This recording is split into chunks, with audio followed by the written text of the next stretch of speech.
నమస్కారం కృష్ణారావు గారు. నమస్కారం. ఐవీఆర్ టాక్స్కి పునఃస్వాగతం.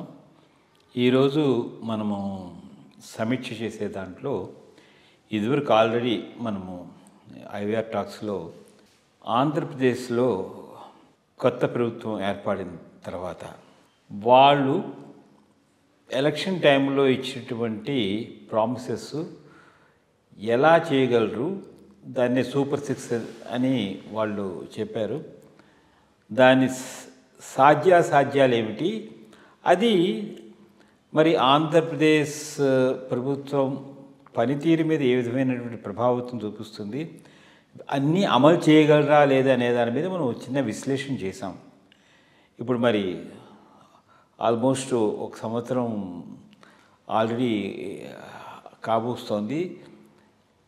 అయితే ఇప్పటికీ కొన్ని అమలు చేయలేదు. దాంట్లో సరే రీసెంట్గా న్యూస్ పేపర్ దాంట్లో చూస్తుంటే మరి ఫ్రీ బస్ ఫర్ దాని గురించి ఇప్పుడు కర్ణాటక గవర్నమెంట్కి కొంతమంది సెక్రటరీస్ని మినిస్టర్స్ని పంపించి స్టడీ చేయమని చెప్పారు.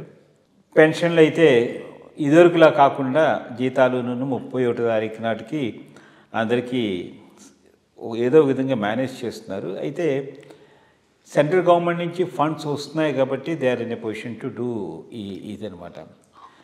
ఒకటి ఏంటంటే, ఏదైనా ఒక కుటుంబం కానీ వ్యవస్థ గురించి మనం మాట్లాడుతున్నప్పుడు చేసుకునేటప్పుడు ఒక ప్రణాళిక అంటే ఆదాయ వ్యయాల మధ్య వ్యత్యాసం ఉండి దాని గురించి మనం అప్పులు చేసి తీసుకుని వస్తే అల్టిమేట్గా దాన్ని మనము ఒక ఊబిలో కూరిపోయినట్టే ఉంటుంది.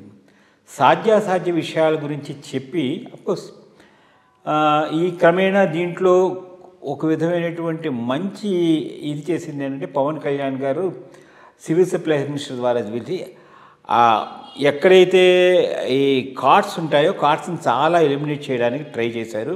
కొంత అమౌంట్ సేవ్ అవ్వడానికి ఈ అవకాశం ఉంటుంది. అసలు అంటే ఒక విధంగా చూసొస్తే ఎలిజిబుల్ పర్సన్స్ ఎంతమంది ఉన్నారు, దీంట్లో ఏమైనా స్కామ్ ఉందా ఏమిటి, వీటన్నిటికంటే ఇవన్నీ ఒక రోజులో జరిపేవి కాదు. మనకి ఇదివరకు ఒక సామెత ఉంది, Rome is not built in a day అని. మరి వీళ్ళు సువర్ణ ఆంధ్రప్రదేశ్ దీన్ని ముందర తీసుకెళ్ళి విజన్ 2047 అని చెప్పి చంద్రబాబు నాయుడు గారు చెప్పడము, నేను అనుకోవడం ఏంటంటే ప్రజల్లో కూడా ఒక విధమైన అవగాహన కలిగించి ఈ సబ్సిడీస్ని వీటిని అనేది తగ్గిస్తే ఆయన అనుకున్న ప్రకారం కొంచెం ముందర తీసుకెళ్ళడానికి వీలుంటుంది. కానీ లేకపోతే ఈ అప్పులు ఊపిలో కూలిపోతూ స్టేట్ని డెవలప్ చేయడం అనేది ఒక పెద్ద ఛాలెంజే అవుతుంది. దీని మీద మరి మీ అభిప్రాయం ఏమిటి? ఇప్పుడు అంటే కొంతకాలం పనితీరు చూశారు కాబట్టి ఇది సాధ్యాసాధ్యాల గురించేను, తర్వాత ఏదో ఒకటి ఉన్నదాన్ని నిర్మమాటంగా చెప్పేసేస్తే, ఎందుకంటే సెంట్రల్ గవర్నమెంట్లో అనవసరంగా ప్రామిసెస్ ఇవ్వలేదు. BJP is not a part of the manifesto, only Janasena and Telugu Desam వాళ్ళు చేశారు. మరి దాని మీద మీరు కొంచెం విశదీకరిస్తే బాగుంటుంది. ఒకటి, ఎలక్షన్ ముందు మనం ఒక ఎపిసోడ్ చేసాం. దాంట్లో ఒకటి చాలా వైరల్ అయింది. చాలా చిన్న ఒక స్టేట్మెంట్లో చెప్పాను, అది చాలా చాలా ప్రజల్లోకి వెళ్ళిపోయింది. జగన్మోహన్ రెడ్డి గెలిస్తే దురదృష్టవంతుడు, ఓడితే అదృష్టవంతుడు అని. ఇటువంటి పరిస్థితిని ఆలోచించి ఆ రోజు నేను ఆ మాట అంటం జరిగింది. అది ఎగ్జాక్ట్లీ ట్రూ. నిజంగా కనుక జగన్మోహన్ రెడ్డి గెలుచుండుంటే ఎక్స్పోజ్ అయిపోయి ఉండేవాడు. ఎందుకు, ఆ లెవెల్లో పంచటం అనేటటువంటిది దీర్ఘకాలంలో వీలైన విషయం కాదు, సస్టైనబుల్ కాదు. అతనికి తెలుసు, అందరికీ తెలుసు. గెలుచుండుంటే ఇవన్నీ మూతపడిపోయి ఉండేవి, మనిషి అన్పాపులర్ అయి ఉండేవాడు.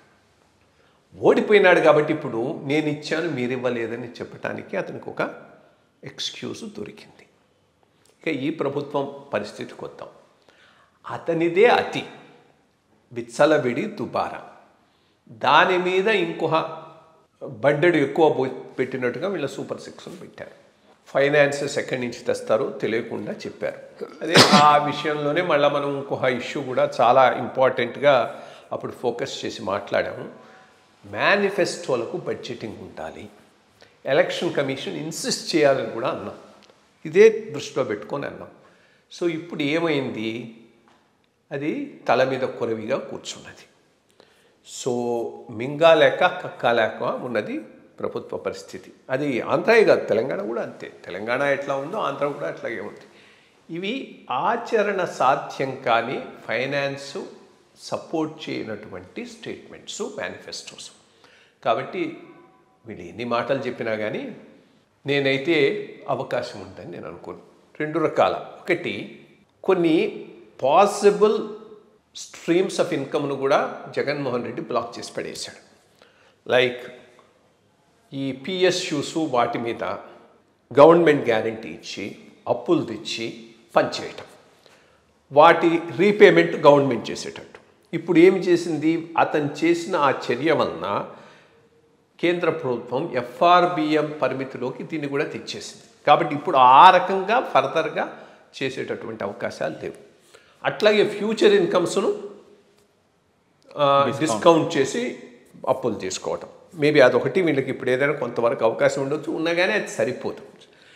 ఇప్పుడు వీళ్ళు పెన్షన్లు, శాలరీసు టైంకి ఎందువల్ల ఇస్తున్నానంటే ఎందుకు ఏది అమ్మ ఒడి అట్లాంటి కార్యక్రమాలు ఇంకా మొదలెట్టలేదు కాబట్టి ఇది వాళ్ళు సస్టైన్ చేయగలుగుతారు. అది మొదలెట్టి దానికి కమిట్మెంట్స్ వచ్చినప్పుడు ఇది తప్పకుండా దెబ్బతింటుంది. సో ఇక్కడ పెద్ద అన్నీ చేయగలం అంటానికి అదే మంత్రదండం లేదు, అల్లావుద్దీన్ అద్భుత దీపం లేదు. ఒకటి చేస్తే ఒకటి కట్ అవుతుంది, ఇది ఇస్తే అది కట్ అవుతుంది.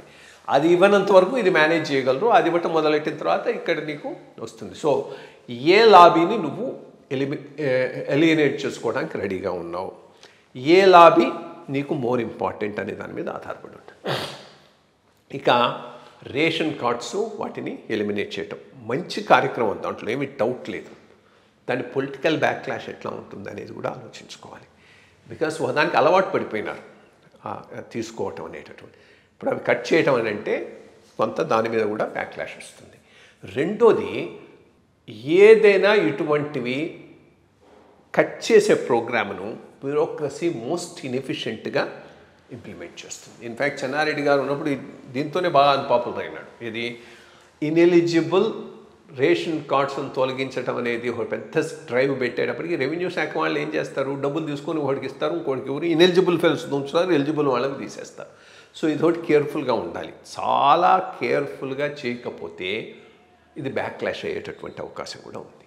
సో అది దాని వరకు. ప్రస్తుతానికి మాత్రం ఈ మొత్తం సూపర్ 6 నెక్స్ట్ ఇయర్కు పోస్ట్పోన్ చేస్తూ మేనేజ్ చేసుకొని పోతున్నారు. అది మొదలుపెట్టిన తర్వాత మాత్రం ఛాయిసెస్ చాలా లిమిటెడ్గా ఉంటాయి.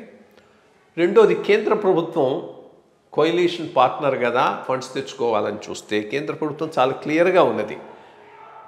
క్యాపిటల్ ఎక్స్పెండిచరు ఇన్వెస్ట్మెంట్కు సంబంధించిన దాంట్లో ఇచ్చేస్తున్నారు.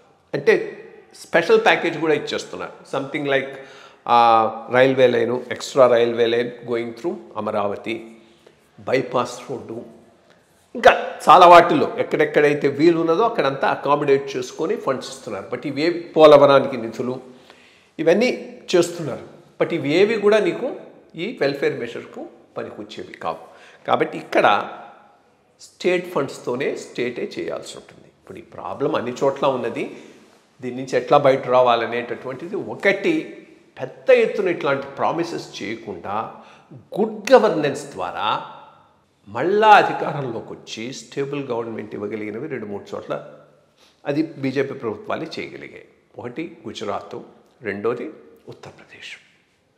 వాళ్ళు కొత్త మోడల్ ప్రజలకు తెలియజేశారు. కొత్త మోడల్ ఎట్లా, ఒకటి ఆనెస్టీ, ల్యాక్ ఆఫ్ కరప్షన్, మూడోది చేయగలిగినంత వరకు ఎంతవరకు ఫైనాన్షియలీ ఫీజిబులో ఆ లాభార్థి స్కీము ఇవి చక్కగా టార్గెటెడ్గా పీపుల్కి పోయేటట్టు చూసుకోగలిగారు. సో దాంతో వాళ్ళు బడ్జెట్ను మేనేజ్ చేసుకోగలుగుతున్నారు, గుడ్ విల్ తెచ్చుకోగలుగుతున్నారు, పొలిటికల్ అడ్వాంటేజ్ కూడా తీసుకోగలుగుతున్నారు.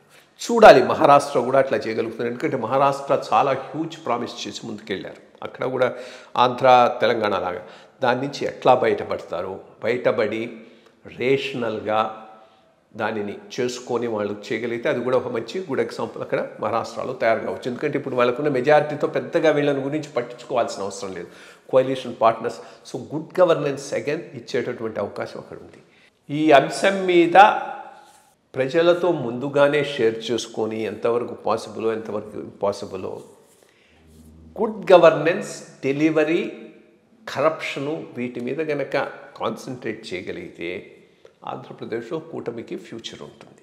ఇది కాకుండా ఈ ఈ ఈ దీంట్లో పడిపోయి మేము ఇది మేనిఫెస్టోలో చెప్పాం దీన్ని తప్పకుండా అమలు చేయాలి అన్న రకంలో కనుక ముందుకు పోతే ఎక్కడో ఒక చోట పెద్ద దెబ్బతింటారు. ఎందుకంటే ఫైనాన్సెస్ మాత్రం సరిపోవు. ఫైనాన్సెస్ సరిపోదు కాబట్టి ఒకటి వస్తే ఇంకోటి పోతుంది. ఫైనల్గా అదే fund release will be CM discussion, CMO డిస్కషన్లోకి వెళ్ళిపోతుంది. ఫైనాన్స్ బిల్లు పాస్ కావచ్చు, డబ్బులు రిలీజ్ కాకపోవచ్చు. అటువంటి పరిస్థితులు ఏర్పడేటటువంటి అవకాశం ఉంది. ఇది కేవలం ఆంధ్రాయే కాదు, తెలంగాణలో కూడా ఉంది. తెలంగాణలో వీళ్ళు కూడా అదే రకంలో పోతున్నారు. ఫ్రీ బస్సు పెట్టారు. ఇప్పుడు భూమి భరోసా అంటున్నాడు, అది ఇస్తా అంటున్నాడు, 2,000 ఇస్తానంటున్నాడు. ఎకరానికి 12,000. 100 ఎకరాలంటే 1,20,000 ఇస్తారు. ఏంది ఆ లాజిక్ అర్థం కావట్లేదు. అంతకు ముందు కేసీఆర్ గారు చేసిందే చాలా పెద్ద తప్పు. అక్కడ పంటలు ఉన్నా లేకపోయినా ఇచ్చారు. సరే అట్లీస్ట్ వీళ్ళు పంటల వరకు రిమిట్ చేసి 5 acres 10 acres అంతా స్మాల్ అండ్ ఎవరు మార్జినల్ ఫార్మర్స్కు సపోర్ట్ చేసేటటువంటి విధానం మంచిది. కానీ అటువంటిది కాకుండా 100 ఎకరాలు ఉన్నవాడికి ఇచ్చేస్తాను, 50 ఎకరాలు ఉన్నవాడికి ఇచ్చేస్తాను అనేటువంటి విధానం ఇది కూడా సరైనది కాదు. సో ఈ ప్రాబ్లం నీకు ఆంధ్రాలోనే కాదు, ఆంధ్రాలోనూ వస్తుంది, తెలంగాణలోనూ వస్తుంది. ఇట్లా విచ్చలవిడిగా ప్రామిసెస్ చేసి బడ్జెటింగ్ లేకుండా మేనిఫెస్టోలు తయారు చేసుకున్న అన్ని పొలిటికల్ పార్టీసు ఈ ప్రాబ్లమ్ను ఫేస్ చేయబోతున్నాయి. దీనివల్ల పొలిటికల్ బ్యాక్లాష్ తప్పకుండా ఉంటుంది. అంచె నిష్ఠూరం కన్నా ఆది నిష్ఠూరం మేలు అని లాస్ట్ టైం కూడా అవుతాడు నేను అన్నాను.